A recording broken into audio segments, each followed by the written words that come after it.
Diduga mabuk berat, seorang pria tidur di jalan di Ponorogo, Jawa Timur. Akibat ulahnya lalu lintas menjadi terganggu. Sopir dibangunkan warga namun tak peduli hingga akhirnya ditangani polisi.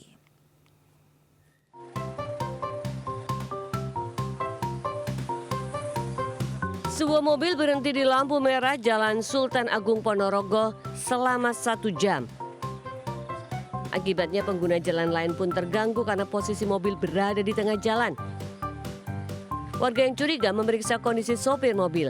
Saat dibangunkan ia tak kunjung sadar hingga akhirnya petugas Polsek Ponorogo turun tangan.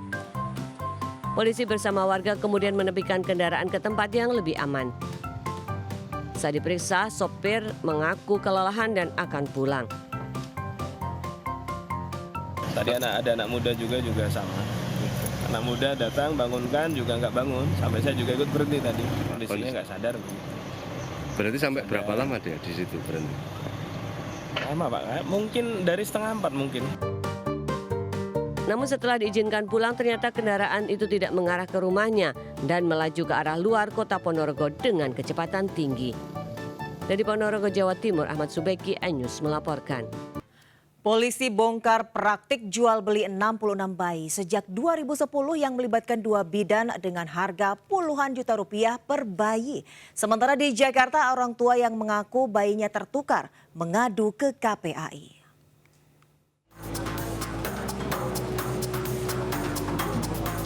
Dua bidan JE 44 tahun dan DM 77 tahun ditangkap petugas di Treskrimum Polda DIY karena memperdagangkan bayi. Keduanya membuka praktik bidan di wilayah Tegal Rejo, Kota Yogyakarta dan memperjualbelikan bayi sejak tahun 2010. Modus jual beli bayi dengan merawat bayi dari orang tua yang tidak sanggup lalu dijual kepada pembeli melalui media sosial. Satu bayi dijual antara 55 juta hingga 65 juta rupiah tergantung jenis kelamin.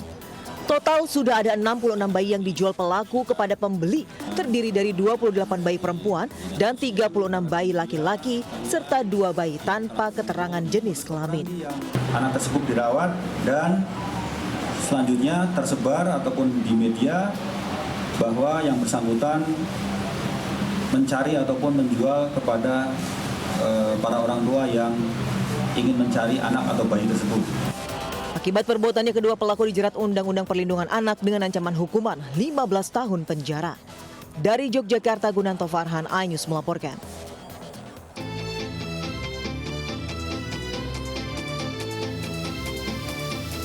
Pasangan muda Muhammad Rauf dan Feni mendatangi kantor KPAI di kawasan Menteng, Jakarta Pusat.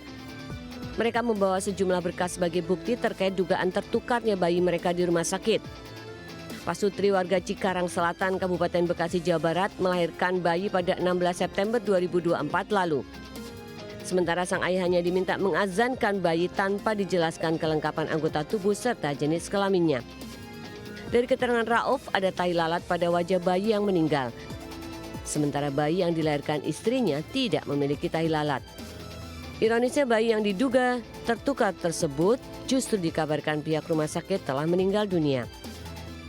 Karena bayi saya tuh dari awal lahir, ibunya nggak diperlihatkan. Gitu. Setelah bayi dibawa keluar, saya langsung azanin.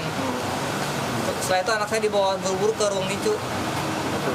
Pas diajanin itu Pak, ya, dikasih lihat petunjuknya ini lengannya lengkap ini. Sementara pihak rumah sakit telah mendatangi Rauf dan menyatakan bersedia mengawal pemeriksaan dugaan bayi tertukar, termasuk menanggung biaya tes DNA. Kesepakatan dalam suasana yang penuh kekeluargaan dan intinya kami dari Rumah Sakit Islam Cempaka Putih akan memfasilitasi proses pemeriksaan DNA untuk menguak kebenaran. Rauf dan istrinya berharap anggota KPAI bisa mengawal kasus ini untuk mengungkap kebenaran dugaan tertukarnya bayi mereka. Dari Jakarta, Rani Sanjaya, iNews melaporkan.